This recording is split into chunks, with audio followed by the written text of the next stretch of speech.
Blog Talk Radio.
Thank you for this impromptu show here at the Universal Truth Evolution Blog Talk Radio channel. I'm your host once again, Jerry Avalos, and this is kind of an experiment in a lot of ways.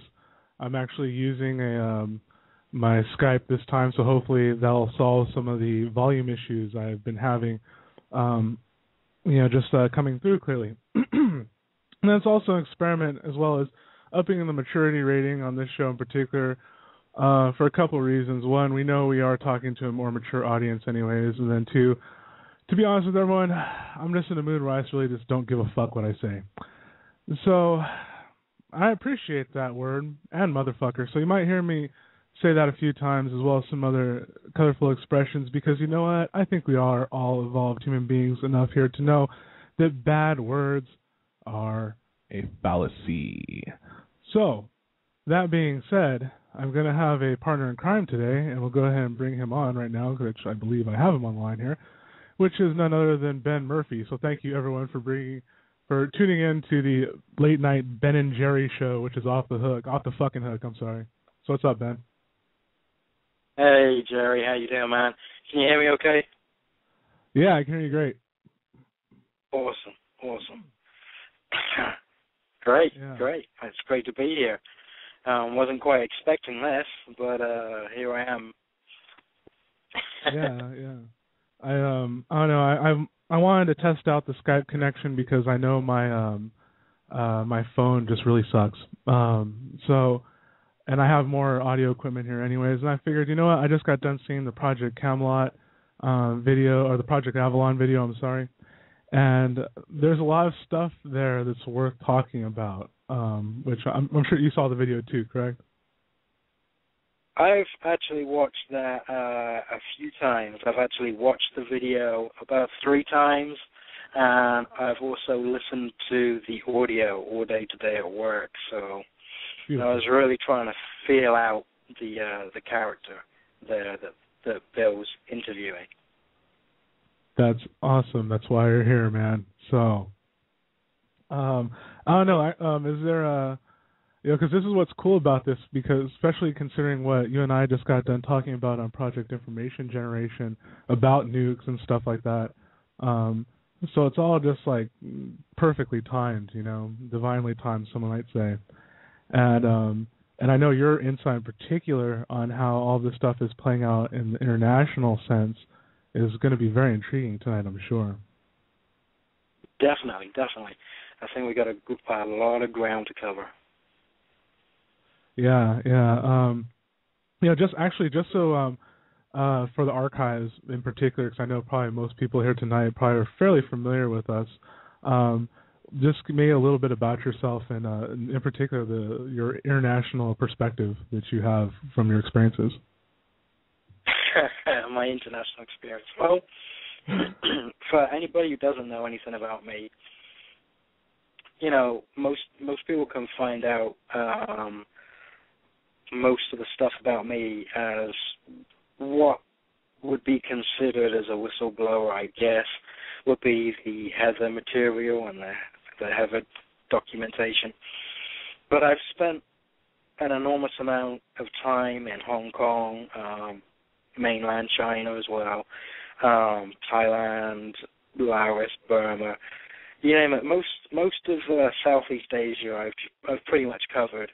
I did spend about, you could almost say 6 months in Osaka in Japan, and it was a very good experience. My only problem with Japan is it's so damn expensive, or at least it was when I was there. And when I was there, that was like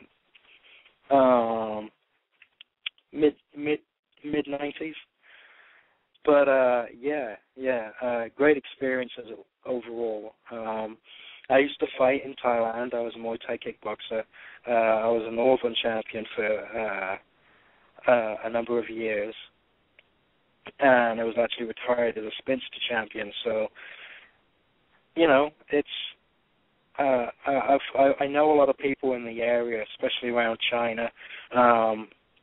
With my background in martial arts, I do Krav Maga, I do Muay Thai, I do Tokara, Herero, Ninjutsu, and I got to train some really cool people in China as well during the 90s. So that's basically my field, security. You could say urban to jungle warfare. I hate it when people use the cliche about ninjutsu, because it's such a broad spectrum. Really, all it really is quick kill techniques and urban warfare and jungle warfare, and basically just being able to use shadows, being able to know what colors work better at nighttime, such as if you're wearing black and you're in a very dark environment, you're actually going to stick out like a sore thumb. But if you wear like a dark gray, you'll blend in a hell of a lot better. It's little things like that just give you the edge. And that's basically just what I do. Awesome. Interesting. Very interesting. So, because as one of the things that we were getting into on Project Information Generation before you ran into technical difficulties, you were sharing the Asian perspective on particular nuclear war, considering what's going on in North and South Korea. So, definitely. So that's why I think is interesting how this all really plays out in this video to a certain degree too.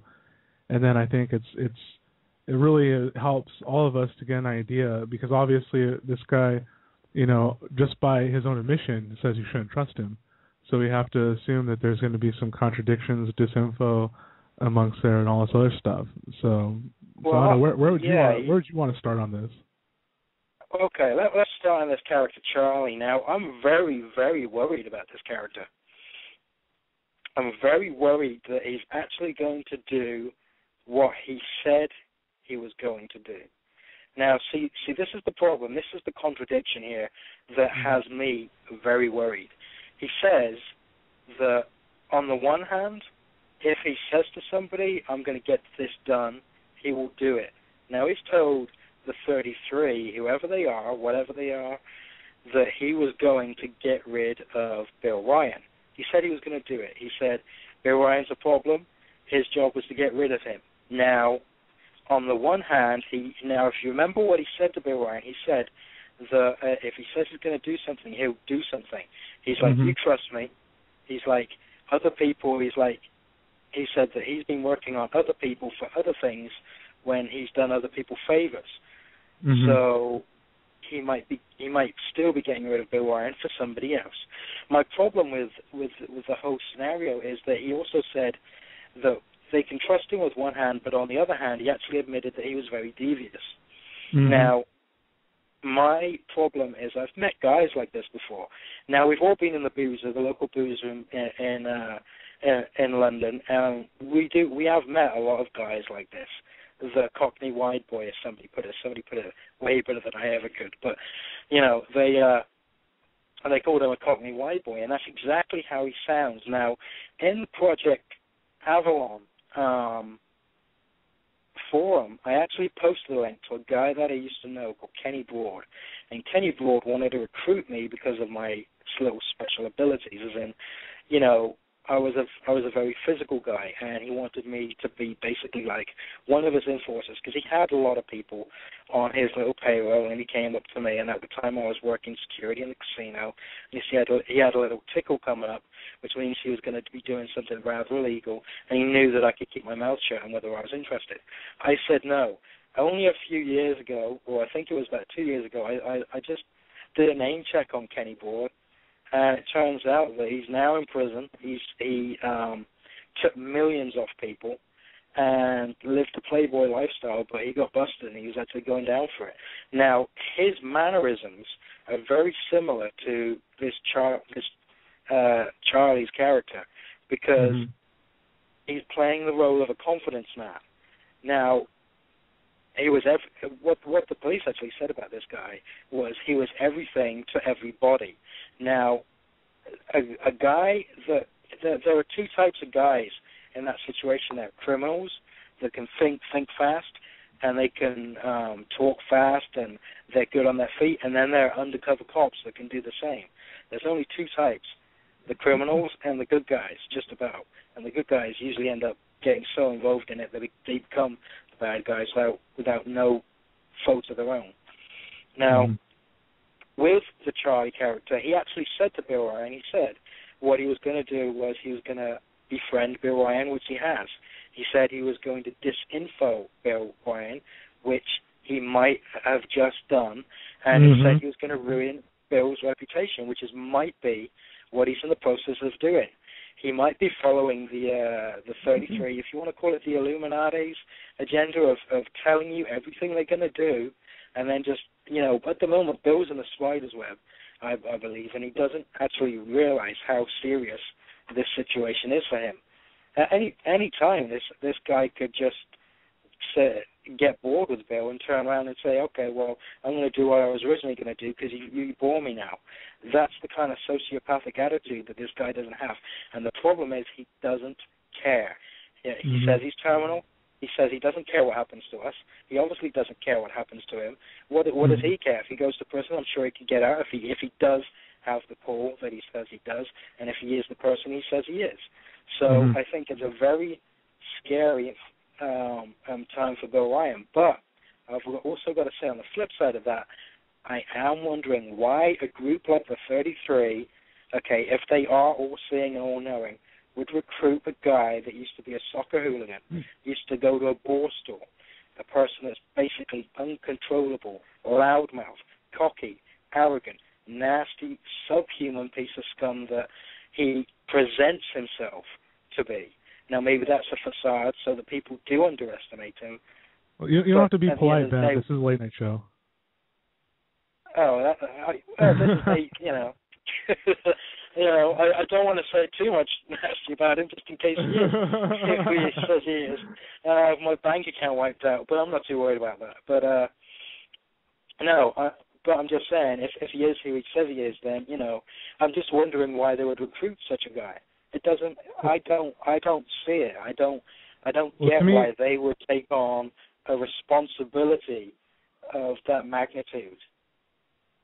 Well, I think because obviously none of us really know who the hell this guy is until now. So whatever he was doing, like how he even said 90% of what he's done is legal.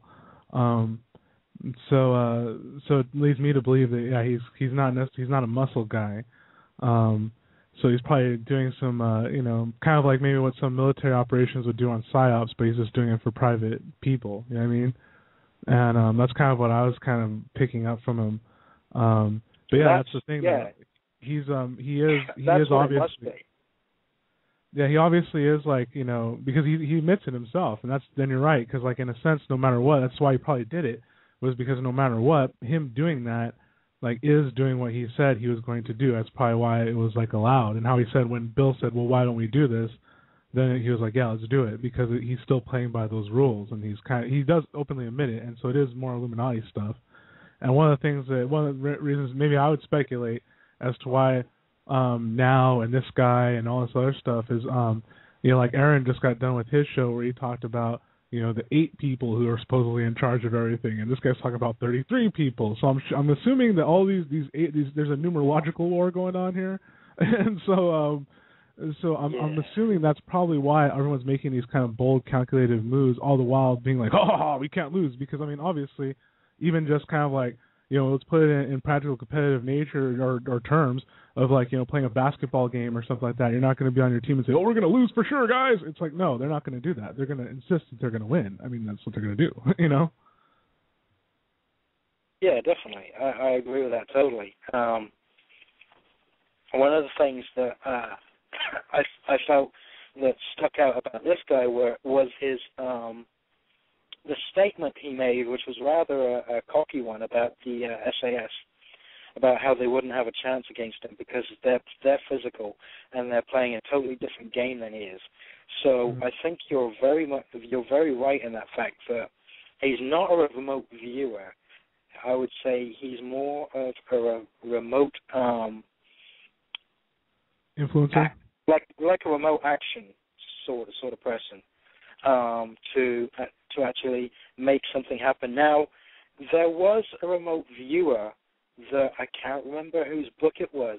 He actually did something like this back in the 80s.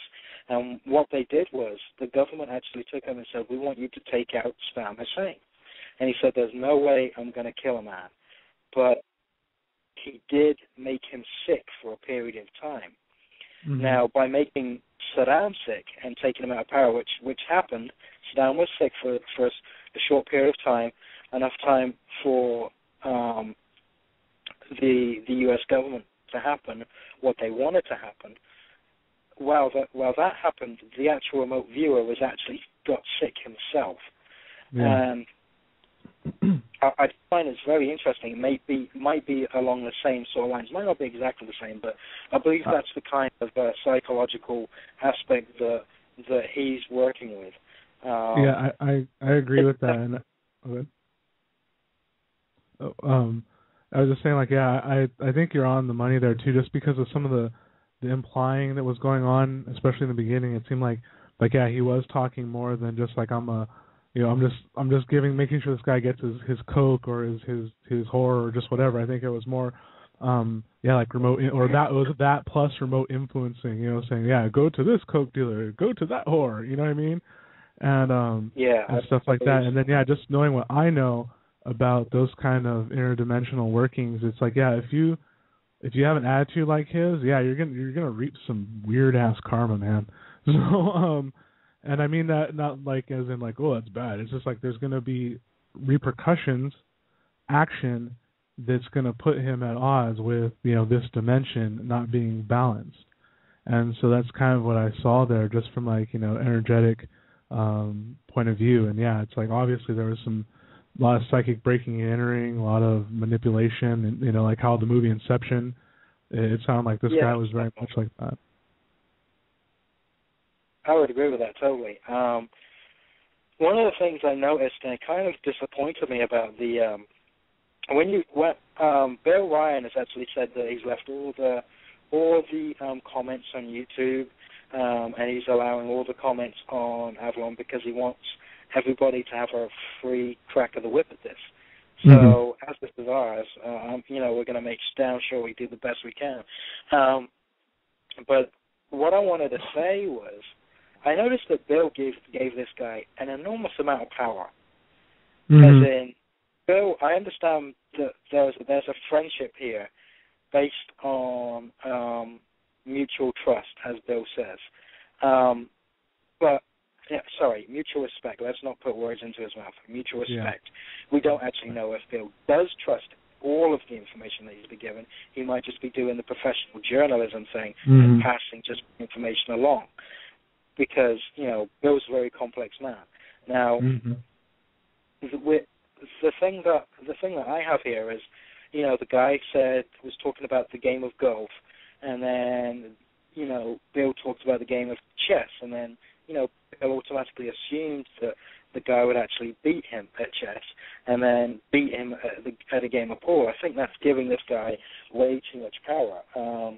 And I don't think Bill should have done that, because it's really a lot of people have really taken that on board, and I think it's kind of weakened him in people's eyes just a little bit. I don't mean that disrespectfully. I mean that in a way that they seem to have jumped on it, and I understand. Taken that for fear. Yeah, no, I understand what you mean, and especially in the eyes of someone who's trying to dissect him psychologically in order to do some of that remote influencing. You're looking at that and saying, why did he choose to reply that way? Exactly like what you're saying, because that's a choice. And if you look at those choices, and this is, I don't know how many people know this, but if you look at those choices, it does create a pattern or an algorithm which you can do stuff with, and that's kind of what they do. And that's one thing that actually I really wanted to get into as well. So I'm glad you're bringing this up, is because this is how remote influencing works. This is how they do it. Like how he said like how you said even too about these sort of these underworld dealings. It's like they don't want attention. So if blowing someone's brains out across the wall causes attention, unless you're going to send in a cleaning crew, like a literal cleaning crew, to scrub all of that out. You know what I mean? It's like it just doesn't make sense how some of these people jump to that they're just going to kill you. It's like, no, they're going to make you run into the ground and make it look like it was your idea. So. That's right, definitely. That's it exactly. I want to touch on something real quickly here. Now, when Bill asked how did he get into this sort of situation, Charlie really avoided the question. He just said he started off, he was a gangster. He never said he admitted that he was a gangster, but he said that that would be the best, description to call him or whatever. And some of the activities that he did, he said he was in those type of parties and in those type of casinos spending that type of money. Now, one thing I want to explain to people, if they don't already know about how black operatives work, is that usually when they're initially in black ops, they're taken because money isn't an option.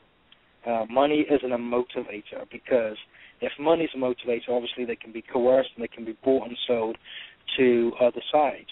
If they're motivated by money, then it's easy, or if they need money, then they can easily be, again, bought and sold. And one of the biggest things and one of the biggest lessons they learned about Russians defecting was they wanted wealth. They came over to the U.S. because they wanted wealth, and it was handed to them on a plate, and that's why they, just before the collapse of the Soviet Union, they defected in absolute droves, because they knew that, they were tired. Even though they were working with the government, they didn't fancy taking a barrel of rubles just to get a loaf of bread. It was insane. So this is why he says that money isn't a motivator for him, but obviously something. Now, he says he doesn't care about us, he doesn't care about the world, he doesn't care about himself, obviously. Something has to motivate this guy to act the way he does and to do some of the stuff that he does. Something has got to motivate him.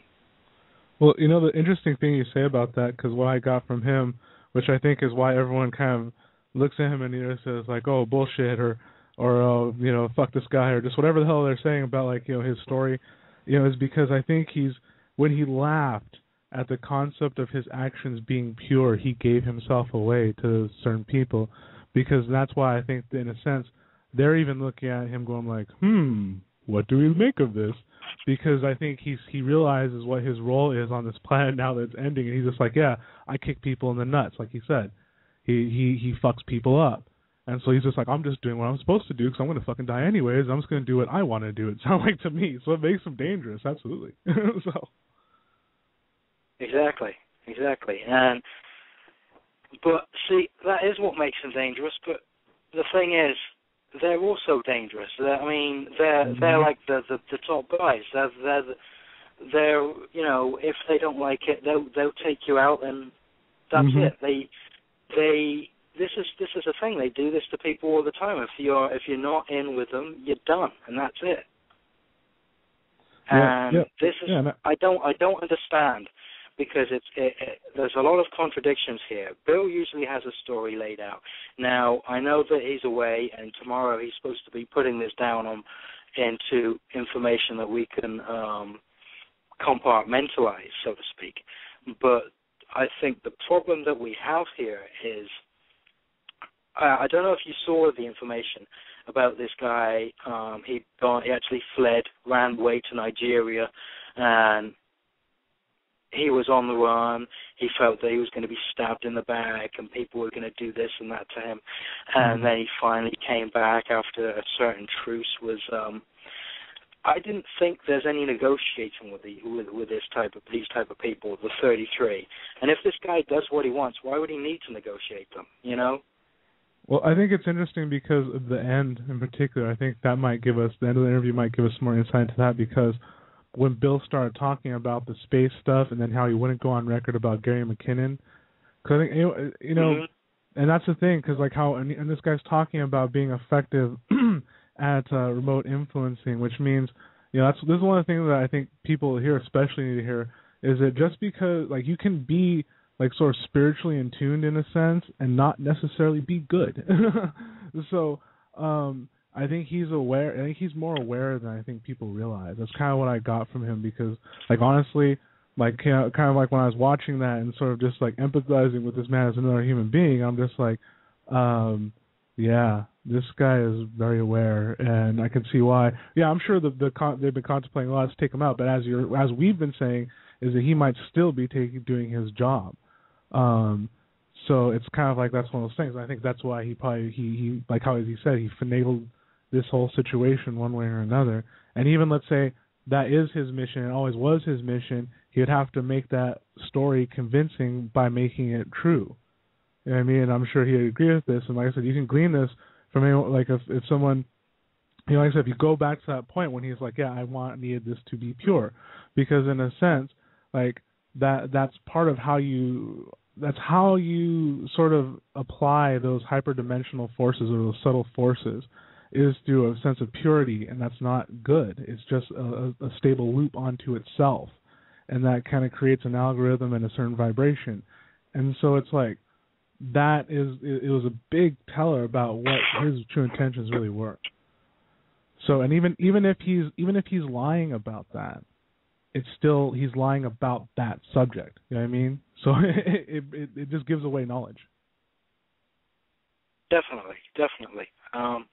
One of the other things I wanted to bring up, there's so much with this interview that you know, it doesn't sit right, or just, you know, hasn't just twist my gut up in knots. One of the things that Bill, you know, Bill's an educated guy, so I don't know if he's actually spent as much time in the rough areas, the East End of London, as some of us have.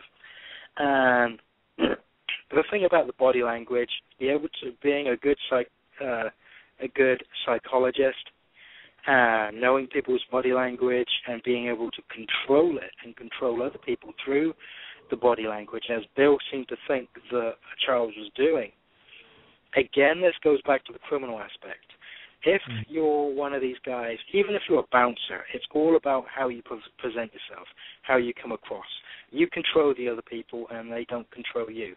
If this guy was a criminal and he was in bad situations and he had a reputation, he's going to know how to handle himself, how to carry himself, what to do, what to say, think fast, and he's not going to worry about consequences until the shit actually goes down, which it probably wouldn't do for a guy like that unless he really fucked up.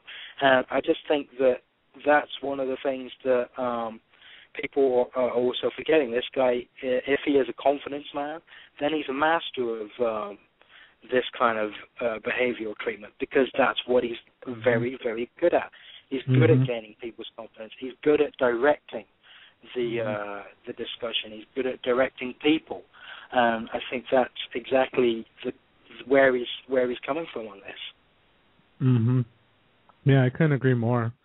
And I think that also gives rise to why his outlook on the future, kind of saying that he doesn't really care, but then contradicting himself, like actually even Carrie was pointing out in her blog response. Yeah. And I think that was posted here in the chat room already once, but we can post that again. But yeah, because there's those contradictions, and really, like, I think I'm sure you know this too, like how you see where someone came from really kind of gives away, how they're necessarily going to be projecting into the future. Because I think, look at, for instance, like, I know a lot of you guys have experience with seeing the off-world stuff or being on them, like Aaron or, this guy seemed to imply too.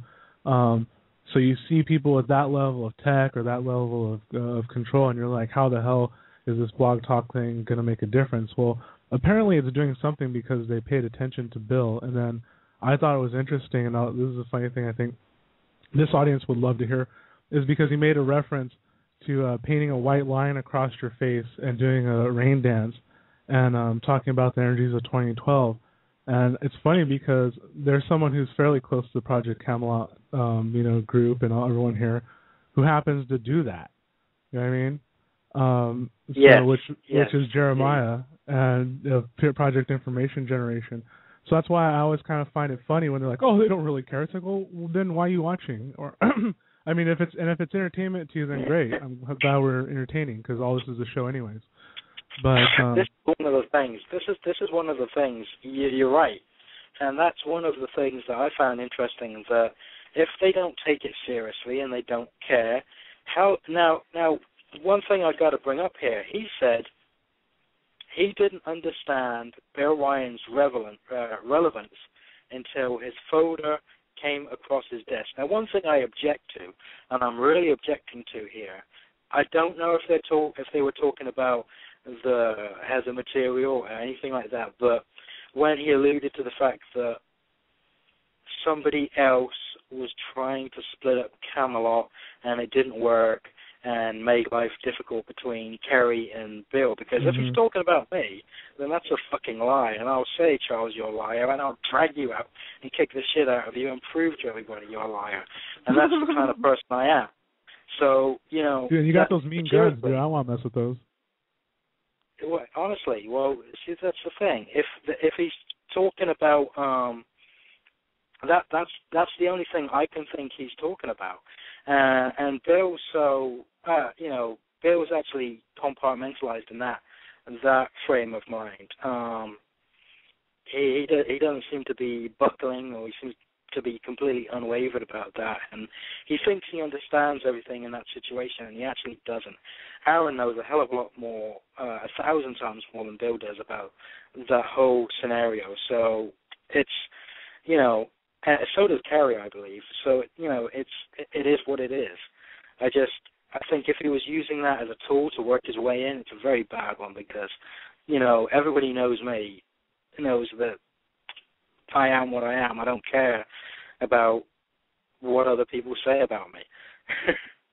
Yeah, and I think that if it was implying you, I would be surprised, because I would almost, Like I know that there's probably some stuff that they didn't talk about on camera, as well as I'm sure that they ran into a lot of technical difficulties. And it seems like, and then plus we're talking about remote influencing, so in a sense maybe he is talking about you, but maybe in the sense of that someone remote influenced him to be like, screw this Ben guy, you know what I mean? Or Carrie's doing blood to you, so you shouldn't trust her. Just it's stuff like that where those manipulations come in, because it makes it look like it's their idea, like we're saying. So. Where we are asking, why did Bill do it this way, or Bill did this? It's kind of like, well, that's exactly the manipulation that they go for in that sense. But yeah, and I'm sure that especially with the boldness, I think that Project Avalon in general came on the scene with. It's like that couldn't help but get attention. I mean, I wasn't. I stumbled across them just because they had so many of the same associations on the search engines, and so just on technicality alone of having all those people amassed, let alone all the information there, made it easy to find this stuff that was just delegated to news groups and personal meetings no more than maybe 20 years ago. You know what I mean? Yeah, definitely. The information that they put out just sort of snowballed, and it was such a rapid occurrence. It was just amazing how quickly people grabbed onto it and kind of ran with it. I remember I was with them from the start, just looking at their material. It was very quickly, even though they made their videos slower to begin with because they didn't have the financing. But the base of people that were ready to listen was actually there. And it didn't take long at all before them actually it grew and grew and grew, and word of mouth. It didn't really matter what people said because people had their opinion, and their opinion was basically a very positive one. And you always get the people that have their favorites. Some people like Bill, some people like Kerry. But Bill and Kerry, people have to remember, are two very different people. Kerry has more knowledge in the esoteric side of things, in my opinion, and she has a greater understanding of that, which is why she knows more about it. And Bill is grounded in science. Unfortunately, with things like arsenic-breathing amoeba, science is out the window as far as I'm concerned. Yeah, and that's the interesting thing about that whole perceived difference in Kerry versus Bill, and I think a lot of people you can sum it down in esoteric or metaphysics versus hard science empirical kind of point of view, but honestly, I really don't see that in Bill as much as he proposes himself as being the science guy and Battle Rights and Purposes. I'm sure he's accredited or has training, blah, blah, blah. But it's like he has the reporter thing, and then you hear his opinions, and you're kind of looking at him kind of going, dude, how? And it's kind of like, or it's just, honestly, like, that's why I think it kind of gives rise to those shall I say, those characteristics that make him say, like, well, you'll beat me at snooker, you'll beat me at chess. Because, like, in a sense, I think somewhere, poor Billy Boy there needs a little more self-confidence, obviously, to see his role. It seems like it was like, in a sense, it was almost like affirming, and actually to both of them, and I'll even say this to them, too. It's like it almost seemed kind of weird, like, when they would say, oh, yeah, we've been threatened or this and that. It's like, why is it affirming? It's kind of like, you can report on it. Because I know for me, it's like if something where I'm like, hey, guess what? These guys follow me. It figures, right? All right. And then that's it, because it's kind of like, but it was almost like you could see, it's like there's like, they almost get off on it. Just like Wilcock, because that's, I think, who they're referring to when he gave dates. Because remember, David was all about dates like last year, you know what I mean? And then look what happened to him. So because now he does look like a fool. Because he's like, oh, November or whatever, Obama's going to talk about disclosure. Yeah, sure, Dave. Yeah, sure. Come on, dude. Like, seriously. This is look at what's the track record. No fucking way, That's Dave. I think Dave is a great scientist. I think he does great work, but I don't listen to him when he talks about that stuff. I was with Dave and listened to his stuff when he was talking about the ascension in the year 2000. So, we've had 10 years of this shit, and it still hasn't happened yet. So I'm not holding my breath for his 2012 predictions. But, he's an entertaining guy. So, yeah, you're right. But, yeah, it was very much a pat each other on the back fest in the interview. But I've got to say, I do think that Bill was also coming from a slight... Now, people said he looked frightened. I don't think he looked frightened. I think he was a little intimidated, but that's because of what Charles was doing to him. Charles was playing the British bad boy, intimidation, East End, this is who I am, I'm the big man, and you're going to do as I fucking say, or I'm going to do what they ask me to do and get rid of you. And that's how he sort of came off. And it was very subtle, but it was there. And that was the point. And Bill, being an academic, picked up on that. And he played right into it, I think. I don't know. This is why what I proposed was, if I said, okay, I don't know if I actually put it in there because I did make a video response, but doing this tonight, I don't really need to do that now. But I said that I actually wanted to see another video with this guy, but I don't think that 2 hours is enough. We need to see a lot more of this guy before we can actually get in deeper into his psyche, because I want to know more about his background. I want to know, he went to Borstal, he was a football hooligan, and then he was recruited into some fascist groups. I mean, this speaks volumes about the guy. I know Bill goes on about how he's not formally educated. Bill has a real axe to grind about people that haven't got a diploma for some reason. And I'm sorry, that's a fact. He does. If call him elitist or whatever, that he does. If you don't have a PhD, then he really doesn't want to interview you or speak to you or give you the time of day, unless he already knows you in the circuit. And that's just from what I've seen, and I've seen that firsthand. So I don't know about you. Yeah, I honestly haven't had that much interaction with Bill. Actually, any interaction directly with Bill, only with Carrie, and that's interesting though you say about that intimidation factor, because energetically that's pretty much what you need to start manipulating. And honestly, that's another example of that happening. In Project Camelot videos for everyone to check out is the George Green interview, where George Green demonstrates cutting the aura with Carrie. The only reason that worked was because Carrie was feeling subordinate to George. She let him do that. He can try it on me, it won't work. He can try it on anyone here now who's heard this, it won't work. But because she kind of handed over that power, it worked. And it's kind of like the same thing, like kind of what you're saying with Bill in a sense, where he's playing off that energetic body language thing, and it's like, like I say, well, don't use the body language on me. It's like, dude, I will walk like a fucking Egyptian, like that damn 80s song, do some weird shit, and that could, it doesn't give you away. Just like the eyes, it don't give you away. It's like you can train that. You can train that and misdirect that. So it's like, it's interesting seeing all this stuff now unfolding for everyone, in this, relatively small but growing circle, because that's the other thing I think this guy was doing, whether he was conscious of it or not, was trying to sort of dampen people's spirits on kind of their chances, or even Bill. He's like, oh yeah, I don't think you're going to win, but I'm doing this. It's like, well, whatever then, dude. And it's like, okay, fine, but then why bother? What? It doesn't make any sense. And likewise too, as we keep hearing the same thing, it's just there's too many of us. So it's kind of like, they don't want people to know all this stuff, but ultimately, like you and I point out, it's business, and like how he pointed out too, it's business and control.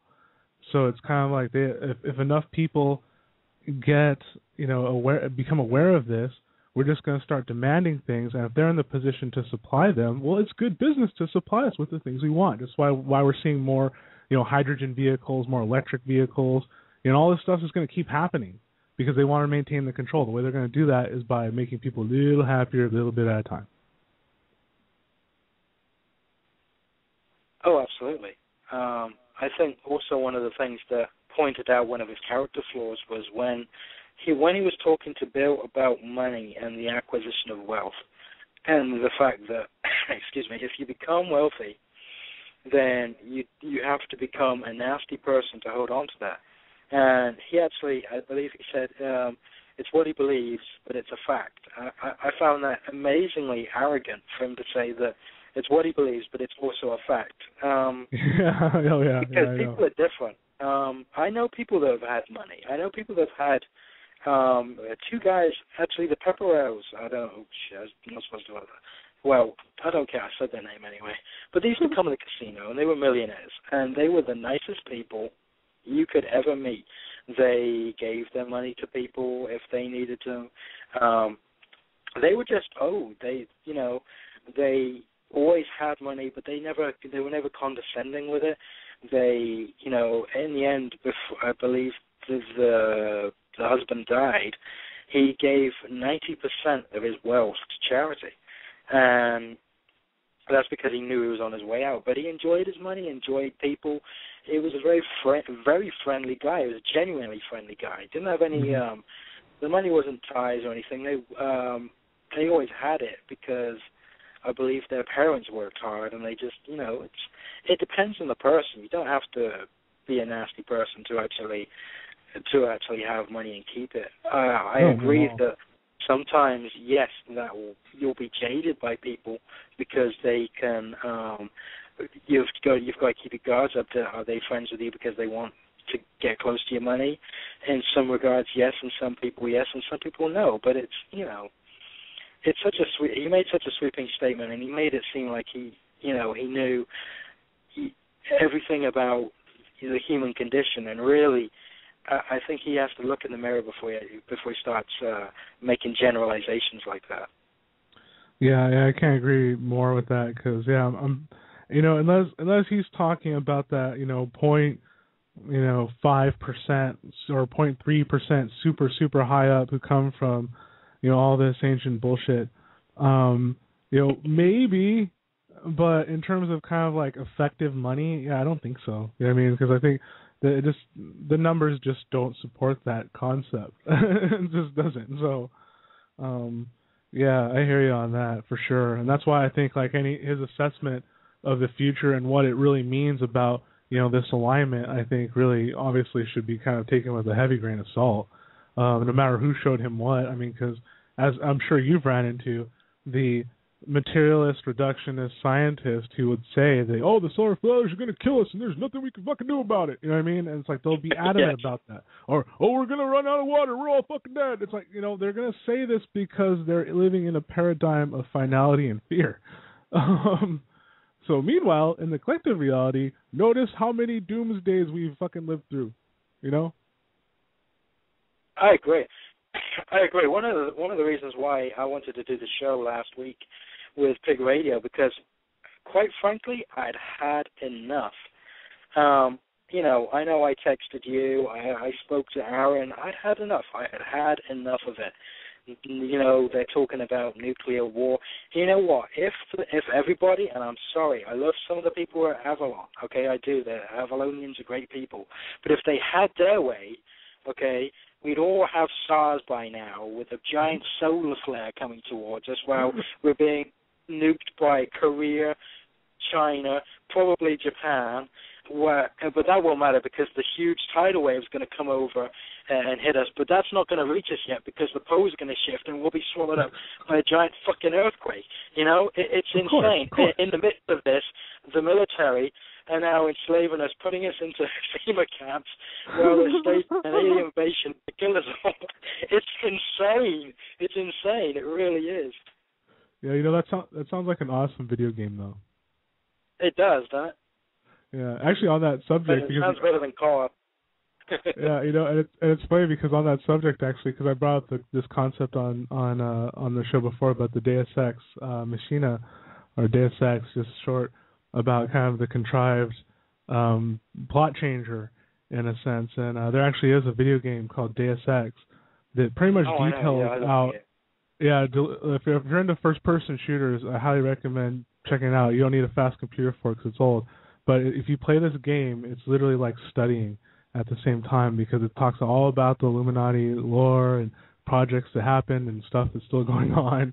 And so I highly recommend that. And but yeah, it's like you're right because it's like this all these things they're supposed to happen. And by the way, I do love the Avalonian title there. That was beautiful. But yeah, because you see this all the time, and I think it's good to be prepared because we are, in an interesting time and position in this galaxy, and like how you have different scientists now proving the fact that the concept of these alignments of these planets isn't just complete garbage.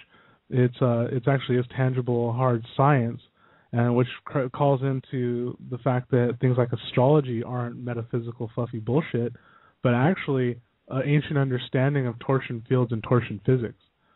So, yes, and that's really what it comes down to. And obviously, a lot of these elites at the top know this, and that's what they exploit. Yeah.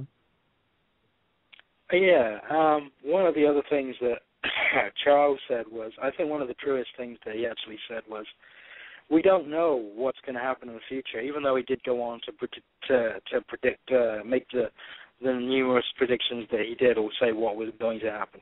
But that's the thing, we don't know what's going to happen. And I actually have an axe to grind as well about the Roswell crash and how they flew a couple, over across the universe to crash in Nevada. Okay, so let's say they didn't do that and they were shot down. So what he's trying to say is they did fly across the universe to crash in Germany. You know what I'm saying? Because they crashed in Germany before they crashed in Roswell. Well, yeah, and honestly, like, this is the thing where I kind of let me shoot holes in that theory too, is the fact that, okay, when you go on some kind of expedition, be it like outer space or just in this Earth, and you're taking some kind of craft, we have some excellent helicopters, but guess what? They still crash. And the further remote out you go, the more treacherous it becomes, and the more likely you're going to crash. So this is true. So why? So yeah, because I'm sure any NASA physicist who calculates trajectories of satellites and ship will be like, yeah, that's true. so yeah, it's really not that feasible, not that outlandish to think that they might have just fucking crashed. So. And let's also remember the fact that we do have the icosahedron grid. Okay, we have different magnetic points at these at different points. We have the nodes, and we have different magnetic polarities across this world, across this planet. So it is also easy to think that the North and South poles could screw up telemetry of a craft. So it might not know exactly where it is if it's just coming in. If it's a craft that's basically on its own, or away from a group, so to speak. If pilots get lost, they're basically at the mercy of their compass, if their compass is working. So it's not crazy to think that a UFO, an ET crew, would be subject to the same problems. Mm-hmm. Yeah, absolutely. Especially knowing that there's more than just like the uber powerful extraterrestrial pan-dimensionals out there, and there are some who, are a little further along than us, shall we say, and but still have to contend with third-dimensional reality issues. So there's a big gamut out there. Even Charles there, even our buddy Chucky, was talking about that. So and yeah, so it's interesting too, because I think it's also interesting they talked about the whole project. I guess it's more of like an operation now, Operation Bluebeam. With the whole disinfo with the tech, and to me it's like, I can see how that's really ongoing, and it's probably been going. It'll still go along with the real stuff and everything else, part of that whole agenda of fear, shall we say. Do you have any thoughts on that? Do you think? Yeah, he did allude to something rather sinister, because he made it seem. Now, when Bill Ryan asked him about the bloodlines, he didn't say, he said, okay, yeah, I'll give you that, which means he didn't believe fully that what the 33 were complete adjoined bloodlines. He did say there were bloodlines that were important, but he said the top were the 33, but he didn't like using that word for some reason. You could tell it made him uncomfortable. Now, he also said that these guys would wait years, and this is the funny part, years, decades, or even centuries. So I'm thinking, if it's 33, okay, and this group does exist, and there are 33 of them, how the fucking old are they? Because they must be something else. They must be very, very old. If they've been running things from the day dot, then there's 33 of them, and that doesn't change, then obviously they don't just have kids and then kill them off and say, well, you're 30, you can't be 34, so there's only been 33 of them. unless they were in China, But anyway, getting back to it, it's, you know what I'm saying? And Bill Ryan actually said that himself, These guys will carry out the agenda, but they'll wait years, decades. They don't mind putting things off decades. So it makes me wonder about that. It does make me wonder. Yeah, I agree with that, and that's the thing, though. I think, shows like this and conversations like what we're having, like, kind of make it to where they can't really keep putting off stuff like, especially the extraterrestrial issue, for decades, because it's just not going to happen. There's too much information readily available, and people do. Exactly. And this is the thing too. This is one thing that I really have a strong contention with in general with some of the attitudes in this whole alternative media is I hate the whole. I rarely use that term. The whole attitude of those people, or honestly even sheeple, because you know what? We're all here on one planet together. So those sheeple, those people, however you disagree with them, we need them one way or another. So we have to communicate, and so this is true. Yeah, and I think that people can and want this information. Most people aren't saying, I'm so thrilled with my life right now, I can't imagine anything better. It's like, no, most people aren't thinking that. And it's interesting because no matter which way you take this subject, you're gonna find, I kind of glibly put it, you run into extraterrestrials and ghosts, because it goes to that whole higher source of just this reality in general. And people do know that because they're part of that system, part of that matrix. So, and that them trying to muddy it up by saying people won't get it is more disinfo. It's kind of like saying, everyone listening right now, they're him saying, you're not smart enough. You actually are, even though they say, oh, you're not. But that's really what they're saying. And he was even saying stuff like, your people, like the people, like I was saying, the criminal elements that they would get to drive the trucks and do the digging and stuff like that. Well, that's not me. You know what I mean? Either. So it kind of tells you where they're migrating. Yeah, that was a contradiction. He said it's you, but then he also said it was guys that he's like, no, it's guys that are just beating the shit out of his wife. Well, okay, we'll make your mind up. It's either us or it's them. Okay, because some of the people behind bars are not us. Some of them are us who make mistakes, and some of them are not us who are just general scum. Make your mind up. And you see, this is a problem with him. He also gave us the formula for preventing nuclear war for the rest of the existence of the planet. You know how he did that? How's that? He actually admitted that if we make a prediction, he's like, oh, well, if they make a prediction, we just change it and we'll do something else. Okay, well then I want somebody in Avalon to make a big noise and a fuss and say, okay, on this date, pick a random date every day of the month, every month of the year, that a nuclear war is going to happen on this day, because they'll just change it, and there will never be a nuclear war, ever. So, boom, you just scuppered yourself, Charlie. Well done. Yeah, and it's an interesting thing. It's like a lot of this game, this whole game of cat and mouse, whatever you want to call it. There's this old board game called Scotland Yard where you have to find this criminal, Mr. X, and you have all of his moves are hidden until X amount where you have to show yourself where you're at. And so it's kind of like things like this. I kind of equate to this board game, because no matter whether they like it or not, they show their position. You know what I mean?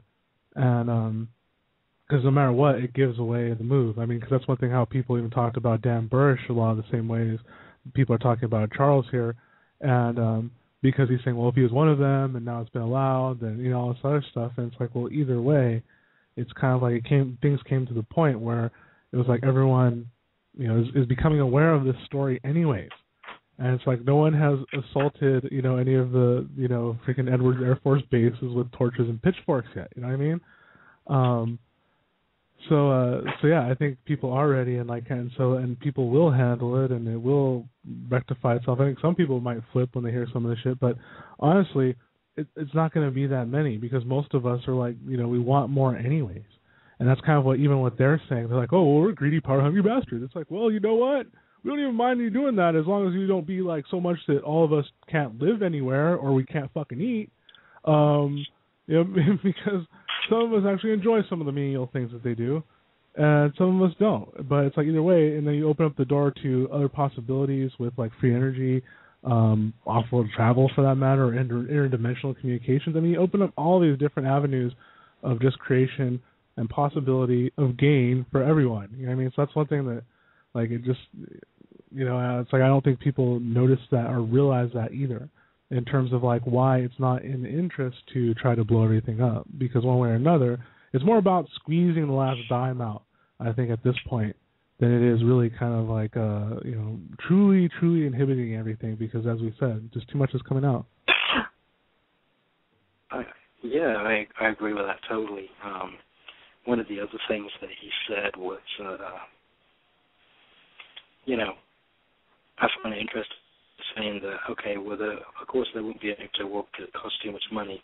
We have to pay the bill, but on the other hand, he says they have all the power, they have all the money. So that's not feasible. If money's not an issue, then, you know, obviously that's not one of the motivating factors, so it doesn't make sense. Of course, he also said that, you know, how long do you have to wait for the country before you can use it? Well, if these guys can roll back their agenda in decades, then obviously they'd wait for a country for decades. Sorry, but there are people living today in Nagasaki and Hiroshima, right?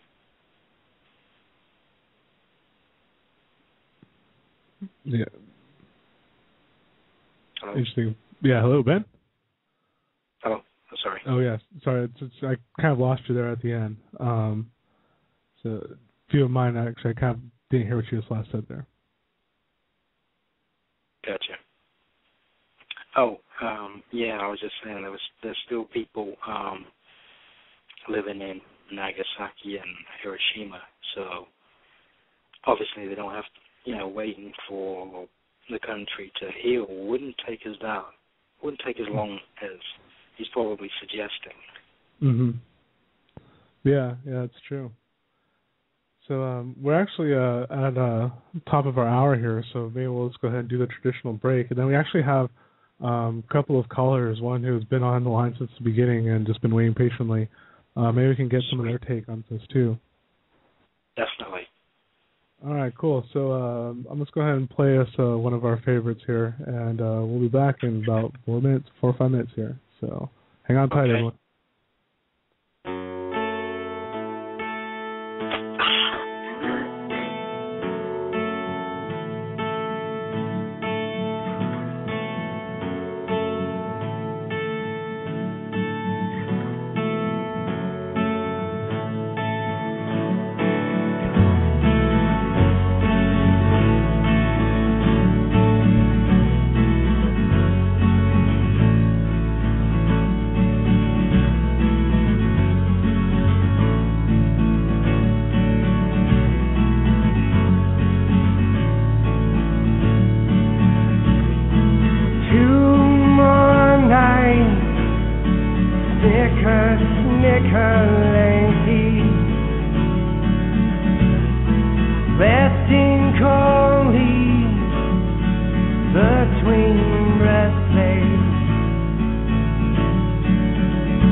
Flexing juice, inward heart, dry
you, everyone, for hanging out with us here on this impromptu show on the Universal Truth Evolution Blog Talk Radio channel. We're having a little discussion about a recent Project Avalon video with a man by the name of Charles, who apparently did some self-admittedly conniving work for the underworld and felt it time for him to reveal a little bit about the game. We also have our own consultant into a lot of the shadow dealing, shall we say, Ben Murphy here with us, and we will be taking some callers who have been patiently waiting, and thank you, callers, for that. The one thing I wanted to ask Ben first that has been a question that seemed to come up in the chat room a little bit here is, Ben, are you familiar with the machine that Charles was talking about, I guess, in relation to the moon? You know what, that's, I got no idea, to be perfectly honest with you. I know he said if they go to the moon and they bring that thing back here, then he'll jump on the bandwagon. Bill Ryan wasn't familiar. He didn't quite understand that question or that statement, and I don't quite understand it either, unless they're talking about Hoagland's monolith type thing that they say is on the moon. But Arthur C. Clarke as well spoke about that, and Charles seemed to have a lot of information on Arthur C. Clarke. We knew, that he knew what he knew. Mm-hmm. Yeah, it could very well be, because then he also sort of clammed up when Bill asked him about the bases on Mars and such. So, and then that was when he hushed up about Gary McKinnon too. So yeah, I don't know. Maybe we'll see. Maybe that will be one of those things that Charles said he feels he might need to elaborate on later on or something. But sure. But yeah, let's go ahead and check and see what our callers are up to here. So, caller 707 area code. How's it going? Thanks for waiting. Great. Thanks for taking my call. I just wanted to say that I watched this interview. I've been following Project Camelot and Project Avalon since they split, since Bill and Carrie split. And I've seen all their interviews. And, oh, God, there's so much I can go into. It just seems really like drama to me. It's a weird kind of drama. Because Carrie, she was on a Grusso radio. I don't know if you are familiar with that. But she was on a Grusso, and she left a Grusso to go to American Freedom Talk Radio. I don't know if she's getting paid now or what. But, yeah, she's definitely the more articulate one in the bunch, and she interrupts, and she's got good commentary. And if you look at her first response, when Bill first posted this interview, she responded, she's like, this is a must-read on her blog at Project Camelot. She's like, this is a must-read. This is what we already know and everything, but you still need to see this. And then today she posted a total diss on everything that she was like, who is this guy? He's, again, and if you look at the interview, okay, Bill Ryan is facing us, right? You can see there's a curtain behind him. The guy has his back to us. He's bald. That's all we know. He talks really fast. He's really hard to understand. Sometimes I couldn't understand what he was saying. And he was cold and heartless, like how he mentioned, how we need to depopulate the world. Well, he had a metaphor. He said, well, what if you were a father and you had two kids and they were both drowning and you could get to one faster? What would you do? Who would you save? It gave it kind of a heartless sense to the whole thing. And well, it's interesting. I don't know. I mean, honestly, on that point, like, okay, that's their perspective because they're trying to put in logical, practical terms, and you gotta remember these people are making future projections, and as he said, this 33, so it's part of their religion, which he doesn't necessarily believe, but it got him paid. So it's like that's clouding their vision, or not necessarily even clouding, but just shaping their vision of the future, where they think, oh, I have to make this. They think it's their decision, but it's not their decision. But I totally agree with you. Yeah, it was definitely put in this sort of, glib, sort of just, cold, as you said, sort of harsh scenario. Right, and then you look at all their interviews they've done. Have you researched all the Project Camelot interviews? Oh yeah, definitely. Okay, so you know about Mr. X, the guy that died, that gave all the UFO research out. Mm-hmm. The guy in question, Bill was really trying to be cool with this guy. He was really trying to be like, okay, I met this guy. I'm trying to get information. He was an assassin meant to take out Bill. Or not an assassin, but, he was meant to take him out, and then they became friends. And I don't think there's any coincidences. I don't. With all this thing about Project Bluebeam, the what's it called? The glass. Looking glass. Where they Looking glass. Yeah, the looking glass. With all these things, mind control, MK Ultra, like there's something more to this. This isn't just going to happen. The powers that be aren't going to go, oh yeah, we're going to give you this guy. You can interview him, and we're going to let you, discuss things. There's something not right about it. I'm sorry. I'm not buying it. Well, one thing too that I think people have to... We're totally with you on this. We're totally with you on that. There's something definitely, even if it is a setup, there's something definitely not right about this guy. Even if he's just a delusional nutcase. We as people, when I did the Heather information, people demanded more information, and that's why I shared my information with Aaron McCullum and not Camelot, because I felt that Camelot at that time was compromised, not by people in there, but I couldn't go back and do that because of how Bill was acting at that time. So everybody demanded proof, and I handed over everything that I had. So most of the stuff was too sensitive to actually release into the public, so we only released little bits of what we thought was safe to. But now it's the same thing. Bill's now in my situation, because now we want to see the information that he has. I want to see this guy, if this guy went to Nigeria like Bill said he did, and all the information, because you're right, something is not adding up here. Yeah, and I also want to add that I think that in a sense when we ask the question, well, if this is so true, then why did they just let him talk? Why didn't they just kill him? Well, apparently he knows enough people probably that maybe that would create a hole, significant enough one to where it'd be hard to cover up, or there would be attention drawn, shall we say. But then there's also the other fact that, like Aaron, who started the show, it's like, because meanwhile at Seagate, there's fucking aliens coming in and out.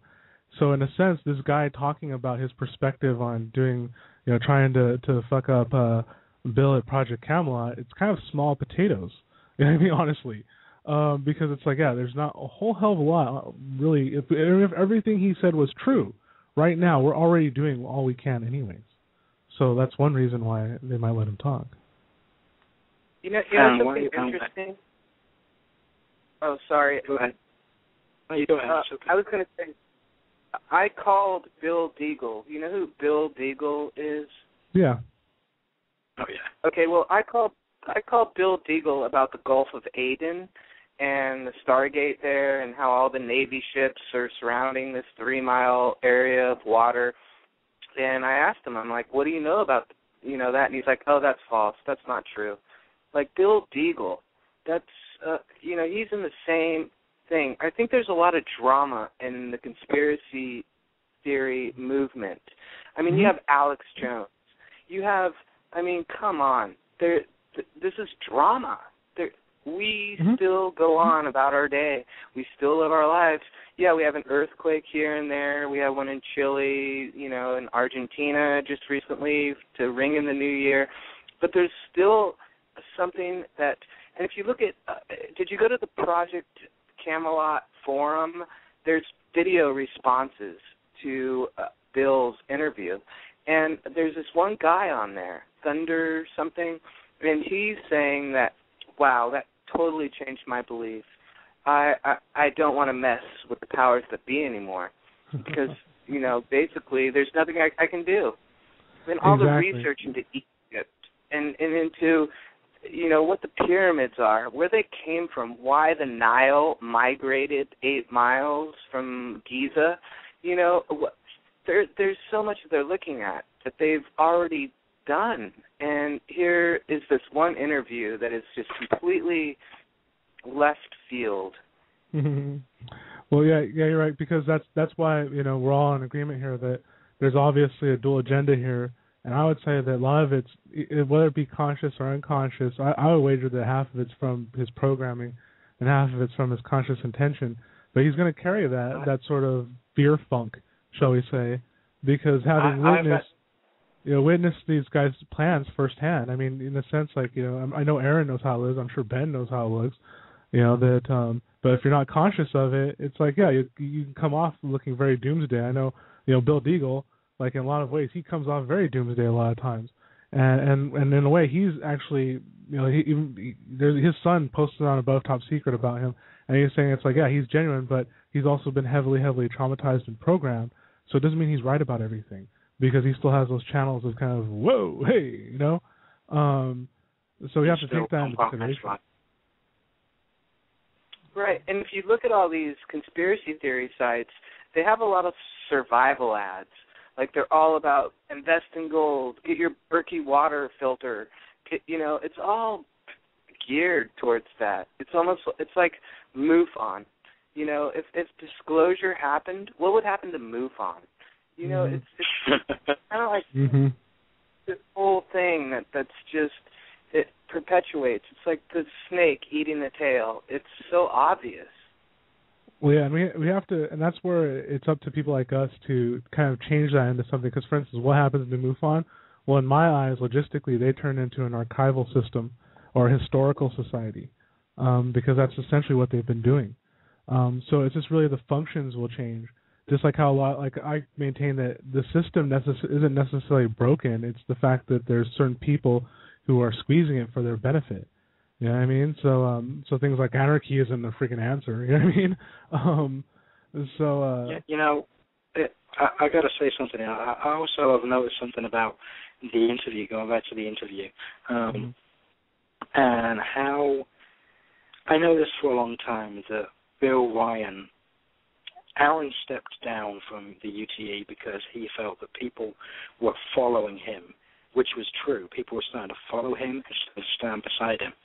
Bill Ryan has a lot of people that follow him. I don't think he gives a blind damn whether they follow him or stand beside him or whatever. But I've noticed that he has a lot of actual followers, not people that would stand shoulder to him. If Bill says something, it goes, and because he's Bill Ryan. And it's his massive reputation that precedes him. And the problem I have at the moment is it seems to be, they've chosen me to speak about this. Why would they choose Bill Ryan?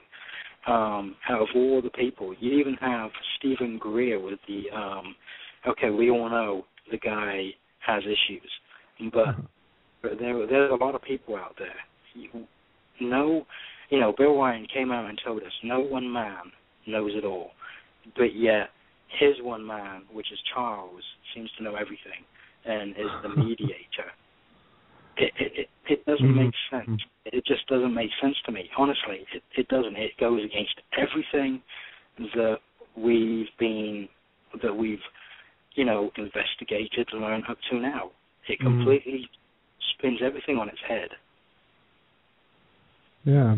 So, caller, do you have any more questions? We got another caller here I would like to get to. So if you have anything else you want to chime in at real quick here, love that. Yeah. If you look at there's a mainstream to conspiracy theory sites, and if you look at Alex Jones especially, he has a rotation of guests. He'll have David Icke on. He'll have Lindsey Williams on. He'll have Lindsey Williams is like connected to he's religious, he's a Christian or whatever, but he's connected to the one of the 33. And then he'll have Bob Chapman on, or he has. There's something to this too. The conspiracy theory sites have a behind the scenes to them, and Alex Jones is really connected with Fox News. He knows a lot of people inside, and I'm just saying that there's something here that's not really being looked at that we need to see, and I hope that Project Avalon doesn't turn into this. I hope Bill sees that. I mean, he spent a lot of time with this Charles guy, and I'm sure, but they became friends. How he needs to elaborate a little bit on this, because we're not stupid. I agree. Yeah. So, but yeah, thank you for calling, though. Thanks for waiting there. I'm going to go ahead and see who our other caller might have to share with us now. Caller, are you there? 305 area code. Yeah. This is Mike. How's it going, Jerry? Oh, hey, how's it going? It's going good. Nice to have you on. Thanks for calling. No problem. One of the main things that really struck me, besides looking at this interview and getting some really bad vibes throughout, was just that through one way or another he seemed to kind of embody the mind of the individuals that he's essentially talking for or acting as a mouthpiece for. It was just astonishing. Yeah. Yeah, it's true. So what was there anything in particular about that the video that struck you or anything like that? Well, I think you talked about it briefly at one point, but whenever he was saying that whenever something happens, somebody puts a date out there, easy enough to discredit them by changing the date. Well, there's some dates that they kind of have a certain affinity to, and they can kind of switch it up just a little bit by their version of numerology. I forget what it's called at the moment.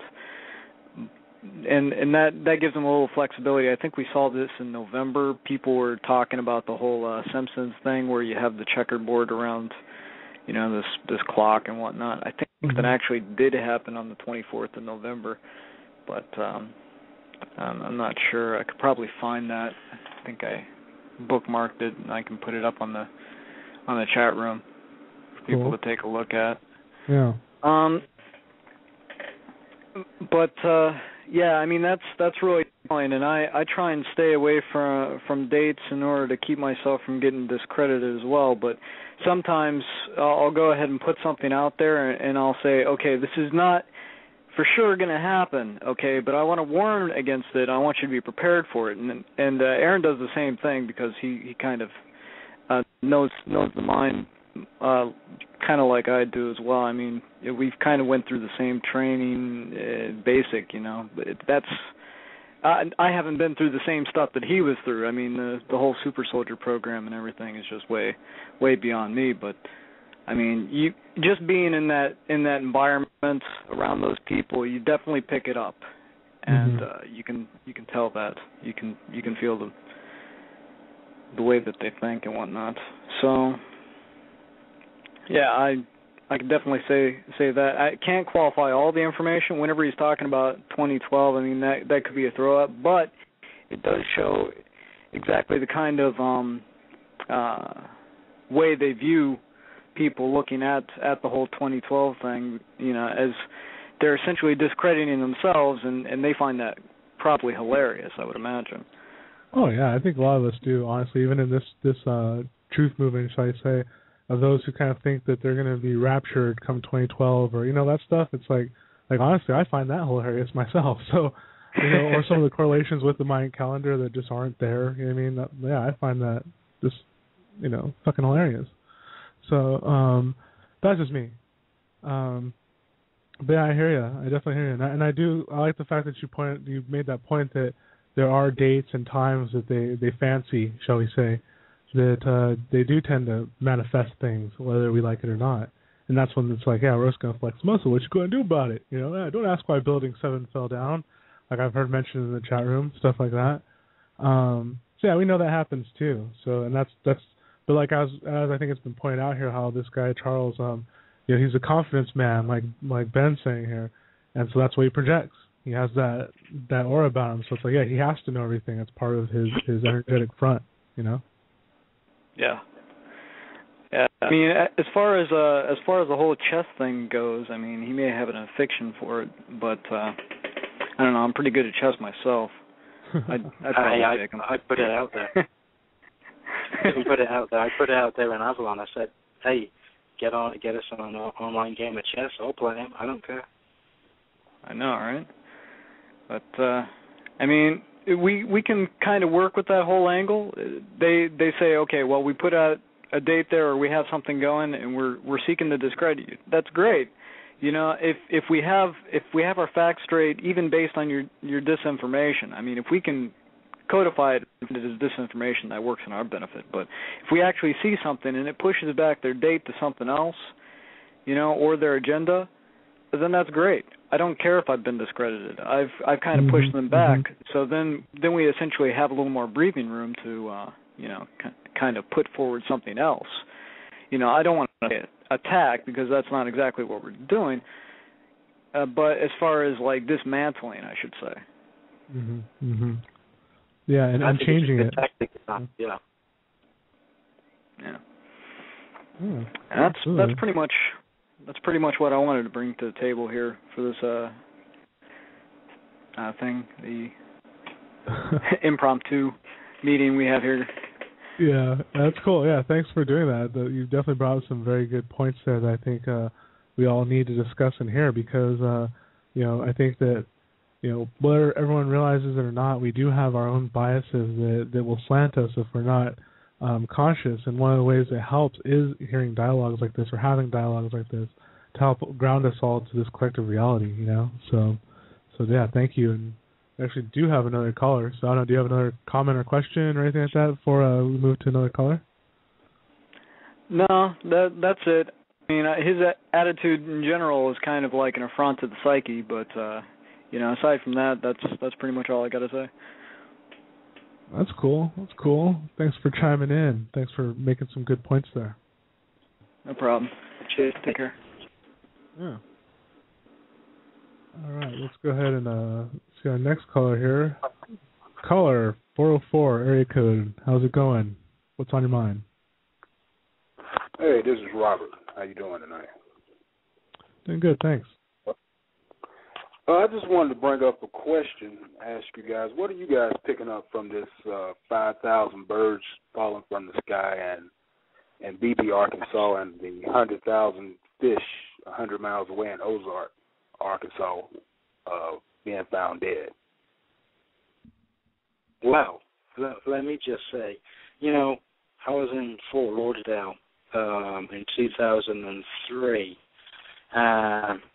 I remember there was a place called The Hack, which is kind of like a homeless shelter, and the maintenance guy had actually put down rat poison, and they were little rat pellets. They were really small because they had a problem with rats running around on the roof. But the guy put them on top of the building, and the birds came down. They just started eating them. There was I think it was 120 dead birds by the end of it. But I've never seen anything like what they showed. What was the figure? You said it was about 5,000, wasn't it? It was a lot. It was just that's the number they're giving, 5,000. They're saying that they died from internal bleeding.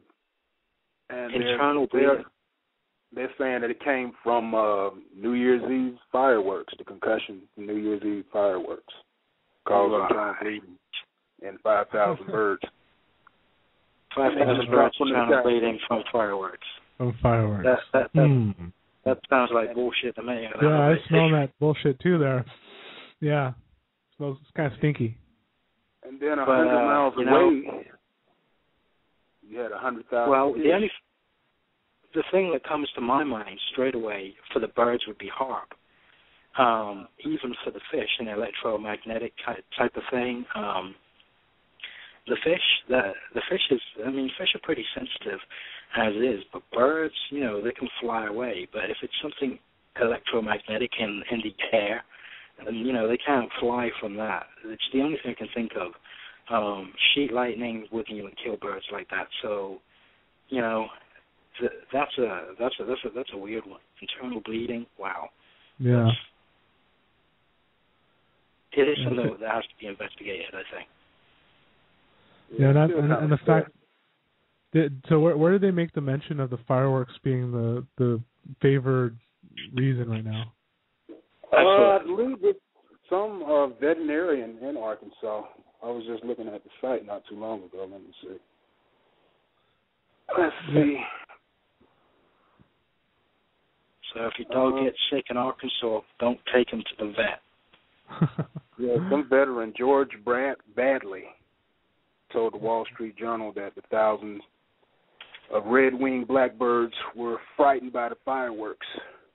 And that's what caused the internal bleeding. They're frightened by the fireworks. So all 5,000 of them. Yeah. They're birds. They're not lemmings. Dude, that's yeah. Honestly, yeah. To me, the fact that they're someone proposed a cause already means it's bullshit.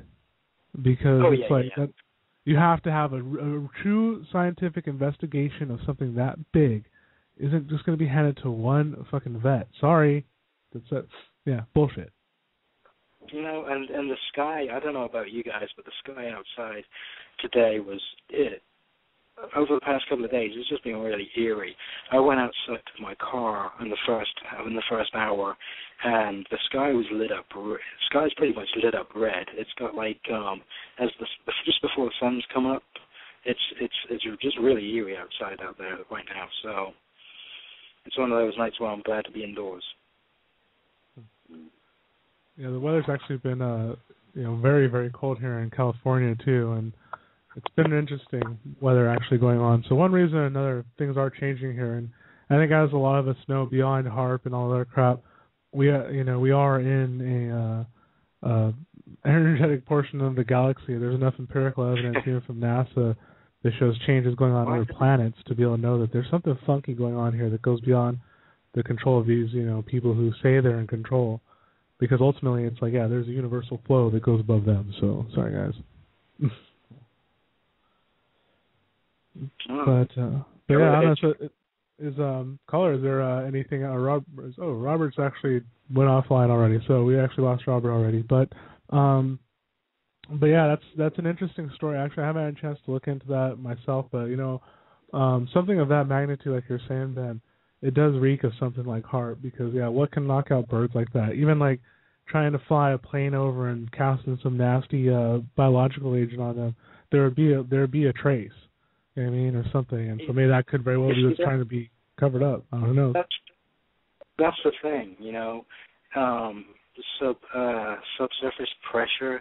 I mean, I don't know, because I'm looking at it and I'm thinking, well, even a controlled explosion, a couple hundred birds are the most. Fireworks, give me a break. But 5,000 birds, you got to be shitting me. That's like, I know. That and over 1,000 fish. Yeah. I mean, something really weird is going on in that part of the U.S. So, and just think, if it's birds and it's fish, let's hope it's not us next, hey.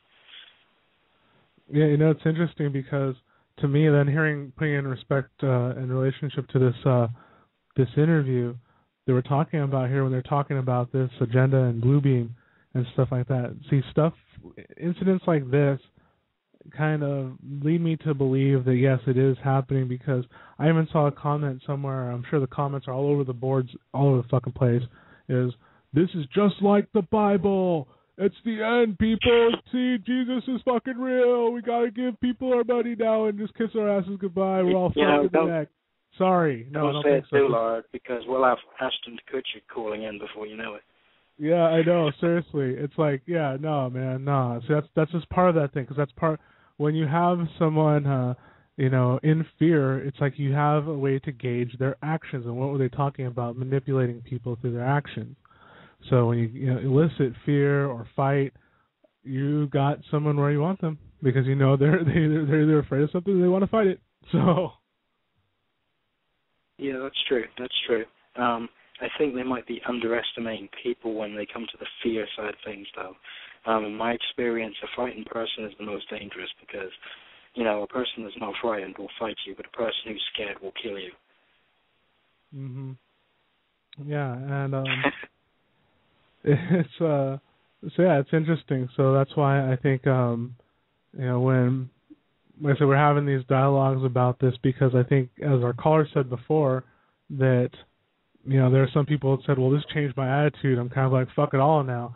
Well, yeah, like, why are you going to listen to that guy? The guy who says he's a liar. The guy who says that's what he does is manipulate. See, you don't want to listen to that guy right away. You want to cross-correlate with what you know, I've been in mixed emotions about that at times when I've spoken to my guides, and I've thought to myself that, okay, well, when it's laid out, you think to yourself at times, I don't know if you've ever had this thought, I think, okay, well, what if it's to the scenario of, if we get rid of the people, possibly we could save the planet, but if we, if we keep the people, then possibly we might lose what makes the planet, our planet. And, we all have those times of despair where we think, well, damn, are we worth saving? But of course, that's human nature to actually doubt ourselves and to despair and have our own little internal struggle, so to speak. But I think the whole part of it is being able to get through that and pick us up and say, well, we are worth fighting for, and we are, we can do it. And I think that's where a lot of people are. I think a lot of people, especially last year, went through that. Well, we're fucked. Let's just crawl into a hole or go farm in South America and not worry about it. But I think now we're through the tunnel.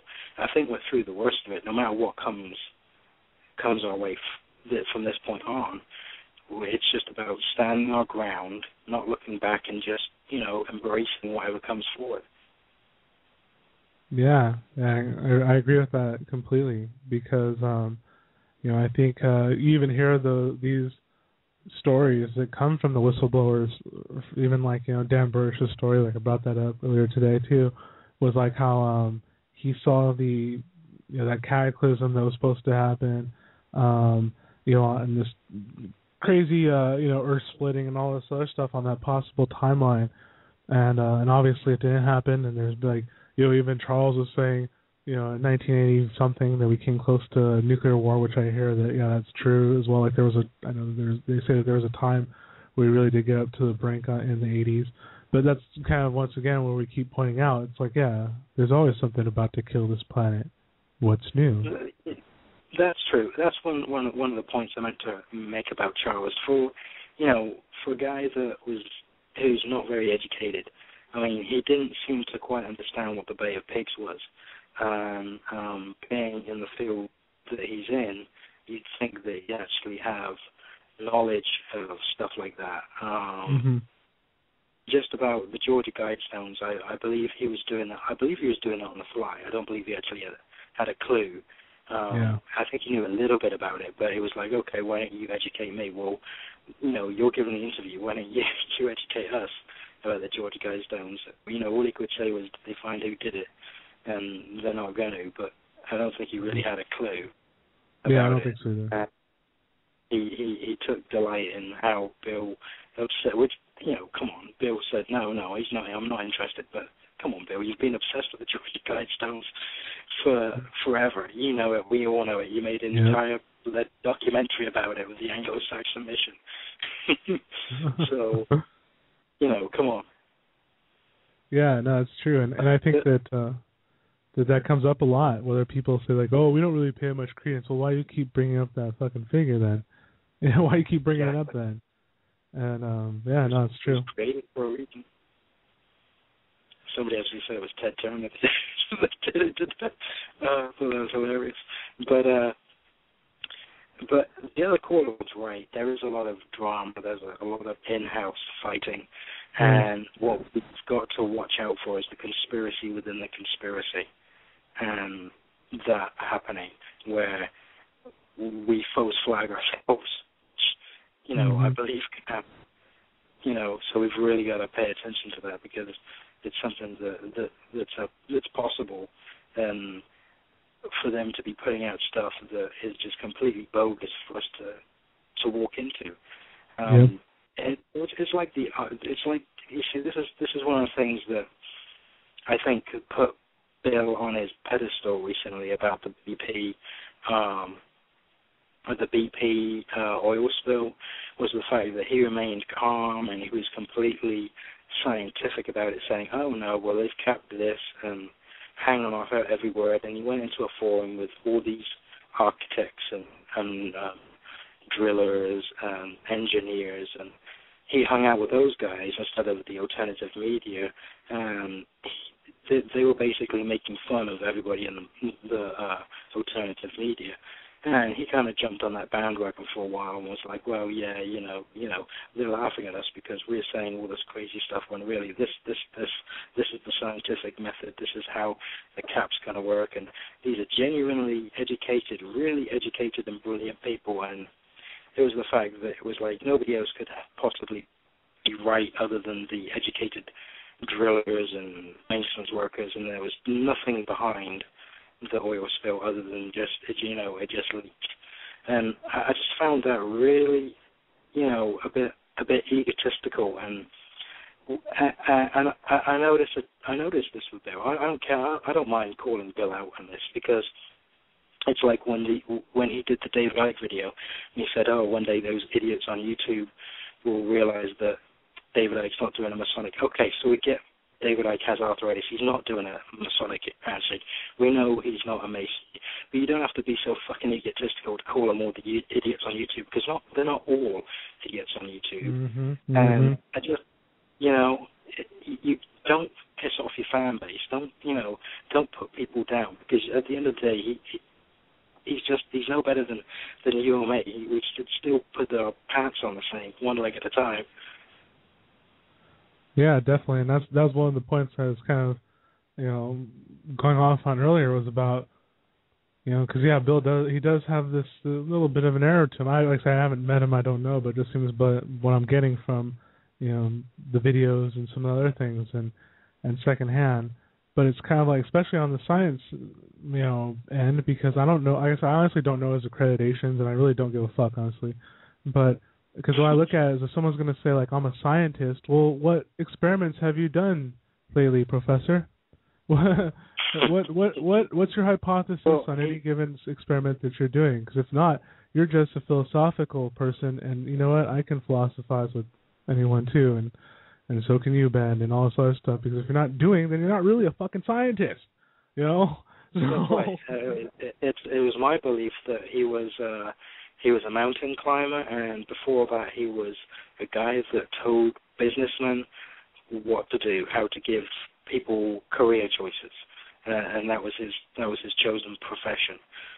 But that's all I know of him. If he did any other academic stuff, I'm sure he's got his degree and degrees and stuff like that. Oh, it doesn't matter. I got my degrees. I got my degree in China in acupuncture and herbology, but. You know, because my English isn't up to par, then obviously I get slated by him. However, I'm sure my Chinese is downside better than his. That's pretty cool. I didn't realize you had those degrees. That's pretty sweet, dude. It's no big deal. Well, I think it's kind of cool, you know. But yeah, I know it's kind of funny coming after this whole big spiel about that, but no, I mean that's why I say I think that any way people acquire knowledge, I think is cool. You know what I mean? And but I really don't agree with the pretentious attitudes that come out of people who fancy themselves academic, or because all I hear is formulaic and boring, and so it is. It really is. Yeah. So it's interesting in that regards, and I think, you know, this is one of the things that, you know, I heard for years now, you know, when Project Camelot's been doing their videos about the different styles between Carrie and Bill. I know it's funny because I always heard Carrie catching so much shit from people, and I'm just like, you know what, like, you guys, like, fuck you, seriously, because Carrie is the one who has been really kind of probing for the information, not the rehash, not the drama, but why does this matter to us now? And that's really what I think people in general out there, because we're all people, right? That's what we want to know. And that's when we bring this up to someone who isn't familiar with this, will want to say too, well, why the fuck do I care that there's extraterrestrials flying around? Well, let me tell you. I mean, but that's what they want to know. So, and I think Kerry always did a good job at doing that. And I think Bill, because I think his style, it's a very passive style. And that obviously came across in this new video. And I think that's kind of was my point, is the fact that you're seeing those styles really accentuated now at that split. And in a sense, they obviously do have two different problems now. Just like if there was ever, if Project Camelot ceased to be, that would create a hole. And I bet a whole bunch of people, maybe our listeners and archives and everything, will be like, oh, I'm going to do exactly what Project Camelot did since they're gone. So it creates another problem. Gotcha. So. Yeah, I agree with that. I agree with that totally. It would create a void, but it would martyr them in a way. And even though the thing about Bill and Kerry's styles was they did complement each other. Bill was very passive, but he said the key to a good interviewer is to sit back and just let the interview happen. But as he's shown in this interview, his passive nature and his mawkish virtue allows him to be led up the garden path, whereas Kerry is very aggressive and she'll. She doesn't. I never felt attacked or anything when Kerry did my interviews. That was one of the first times I actually spoken on radio publicly or whatever. I was nervous, and it's just one of those things. And I thought Kerry was awesome. She asks questions, and that's the thing. She asks questions. She kind of tries to lead the direction. It's just an awesome way of interview style, because it's questions that normally people won't ask. And people say she's too aggressive. Well, I don't think she's aggressive enough in some cases. Yeah, I agree. The Stephen Greer interview was absolutely amazing, because you had both and Kerry snapping at the guy, and I thought it was just awesome. Whack. Yeah, absolutely. Absolutely. I couldn't agree with you more on that. And that's why I thought it was so funny. I thought they're like, oh, Bill and Kerry, they're just, I'm shocked and appalled how they did that. It's like, no, are you fucking kidding me? Because, I think what Kerry was saying about Stephen Greer's attitude about, oh, there's no bad ETs out there. It's all love and light is insidious. Because I know what he means. And, on the higher planes, like good and evil is kind of a relative thing. But he's like, you have to tell people that there are things out there that will exploit you. You know what I mean? So, because it was very insidious. And actually, there's a video because Kerry actually did speak at the one of the local groups here that I do help organize, the Mind, Body, Spirit Business Network, and she talked about what it's like to deal with whistleblowers and people who are involved in these projects, and she made some really great points, and I would have already posted this video for everyone to see, but I'm having technical difficulties with the tape. But she made excellent points about how you have to probe them, because they flip-flop on their stories, and sometimes it's not because of they're lying, it's because sometimes your memory has literally been altered, so it takes a little bit of grounding, or all these other things. That's true. Sometimes their memory's been altered, sometimes they're scared. I remember Kerry's frustration because she desperately wanted to get Heather on Camelot, and I said to Kerry, and I were both in agreement that Heather's going on would actually at that time probably be safer for her than to hide in plain sight than to hide away. And we both agreed that. We both tried tremendously to make it happen, but it didn't get to that point, because she just was absolutely adamant she wanted nothing to do with it. But now I know why, because she's back in the fold, and now she's doing other black projects on the other side of the planet. So obviously she knew what she was doing. Whether she was the person Charles was talking about, that could be another matter. And that could be something that we could save for a later date to discuss. Yeah, possibly. Honestly, I think that mold he's talking about is going to be sniffed out quicker than I think a lot of people realize, because just kind of, obviously, just, it's a relatively tight circle here in terms of myself, you, Aaron, some Dave and everything. So, like, you kind of know, you know what I mean? And so eventually it will happen, especially if this guy's confirming it, something that we've all kind of been looking at anyways. So yeah, but it all makes sense, and I think that's why this whole interview just happened, because I think, just like I said, in that board game, we all kind of knew where Mr. X was, so to speak, and so it's like, yep, there he is. Yeah. So just like how I was saying about them trying to sue people who say Johnson & Johnson, Monsanto, BP, let's see, who's the other ones we can name off right now. All those guys who are screwing us. Yeah, fuck you guys. Right. Sorry. So it's part of the First Amendment that we enjoy still here in America, and I like to exercise that as much as possible. And you know what? That's my opinion about you and your products there, and I'm entitled to it. And that's basically how it works. But Charles says it's actionable. Yeah, exactly. So I'm just like, fuck that. Go ahead and try. What are you going to do? I mean, it's like, oh, take my riches here. You know what I mean? It's like, try. Go ahead. So, that's right. You can't say that, Jerry. Was that, I'm sorry? It's actionable, and it will be actioned upon. Yeah, I know. I'm shaking. Because all that really would do is just would just empower me. I mean, it would just be like, hey guys, guess what they do? There's this. Serve me with the cease and desist. And I'm like, here, I'll scan it for you. Here's a video of me parading with it in front of you. It's like, because it's like, yeah, that's how ridiculous it is. And meanwhile, I'm like, so any lawyers want to kind of help me with this one, because one way or another I'm doing this, and I'm gonna be like, First Amendment, bitch.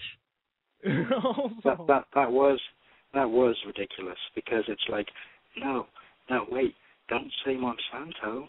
Oh my God, Bill Ryan said Monsanto on Project Avalon. Let's sue him. Yeah, right. We don't give a fuck about you. They're still making money, and you're still getting screwed, and tomorrow's another day. Yeah, exactly. Pfizer, Baxter, Goldman Sachs, because everyone's saying it already. And so that's why I think it's funny when you have, like how you're saying, that you're pointing out these reactions from Bill, like how he's giving his power away, because it's like all those idiot YouTubers, guess what? They're all saying, fuck BP, fuck Pfizer, fuck all that. So it's like... Exactly. And these things are traceable. They know who the people are, and who, if we say something, they've got IP addresses, they've got MAC addresses. They know who they are, who we are. They're not stupid. That's what things like Facebook are for. But I'd rather they know who I am and where I am than not know where I stand, because they know where I stand, they know who I'm affiliated with, and they know what I stand for, which is more important than them having to constantly guess, like, well, which side of the fence is this guy on? You know which side of the fence I'm on, and I know which side of the fence you're on, Jerry, and Aaron, and people like that, and it's very important that people know that we're all on the same page. It doesn't matter if we walk in the same circles, it's the fact that we're all on the same page, and that's very, very important. Yeah, absolutely. And I think that, obviously that's one of the things that, we're doing here at the Universal Truth Evolution, and, it is empowering everyone through awareness, and because that really, especially in this game of multidimensionality, that really is like, that trumps any kind of bomb or anything you can think of. It's the awareness. That's right, and I've noticed people in things like the Project Camelot. People don't give some of the whistleblowers enough credit, like Aaron. I noticed Aaron made a comment today. He just put up information about the Light Festival, and somebody had immediately jumped on him and attacked his character. I don't think there was any need for that whatsoever. Aaron had actually said nothing. He tried to solve the situation calmly and said, look, you don't know me, just, leave me alone, and if you haven't got anything to say. And the guy just kept on, bad-mouthing him. It was just insane. And it's things like this. If you're going to be in something like Camelot or Avalon, at least have a certain amount of respect. If you're going to attack people, then you're on the wrong place, because you're not obviously on the same page. If you don't agree with something or somebody, just hold your hand up and say, look, I don't like this guy. I think he's an asshole, and walk away. I'm sure Aaron would have far more respect for the guy than just constantly and the rest of us would as well. But it's the fact that people like to draw things out, because this is another problem that with the community that we're in. They seem to thrive on certain forms of drama, and some of them just don't have anything better to do. And for us, this isn't something that passes the time. This is a lifestyle.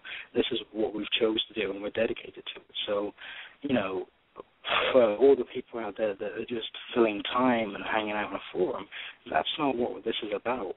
And we're doing something that's we're trying to help our children and our children's children in the future, because that ultimately, for me, that's why I'm here, because it's for the people and it's for my daughters, and it's so that they can live free.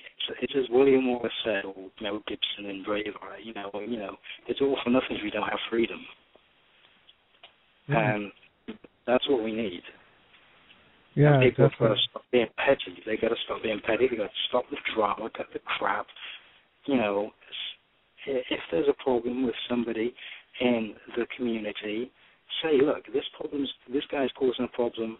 Let's see if we can work it out. Instead of just saying, oh, this guy's an asshole, and then just constantly attacking him. Say, look, I don't like you. This is why. Can we work this out? But see, the ego is everywhere, and things like that, and people are constantly bad-mouthing each other, and it can make you pig sick at the end of the day sometimes, just looking at the forum. It really can. Sorry. Yeah, definitely. Sorry, I'm just rant. Oh, it's okay. It's all right. Yeah, no, I understand what you mean. That's why we have these dialogues, and we're just about out of time anyway, so it's a good way to kind of end it, just to not let the bullshit people say just get you down, including these whistleblowers that that just straight up say don't trust me in a sense. So we that's why we have these conversations here at Universal Truth Evolution Blog Talk Radio. And thank you, Ben, for being with us here. And we'll have our normal scheduled show tomorrow at 12:30 p.m. Pacific Standard Time. We'll have Jeffrey Pritchett on talking about ufology. So thank you, everyone who's listening live streaming now, and we'll catch everyone else in the archives. And once again, Ben, thanks for hanging out with us. No worries. Great to be here. Yeah, definitely. Well, we'll definitely have to do some more response videos in the future, or shows in the future on things we feel are important. Oh, definitely. That's awesome, man. That's awesome. Cool. So, all right, everyone. Thank you for listening, and we'll catch everyone next time.